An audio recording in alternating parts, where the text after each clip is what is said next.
సమృద్ధితో జీవనాలను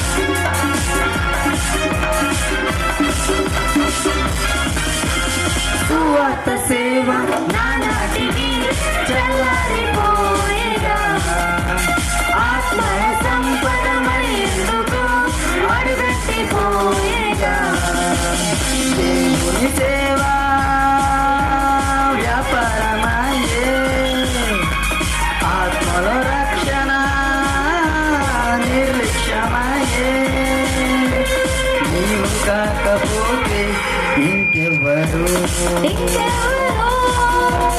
నీవు కాకపోతే ఇంకెన్నాడు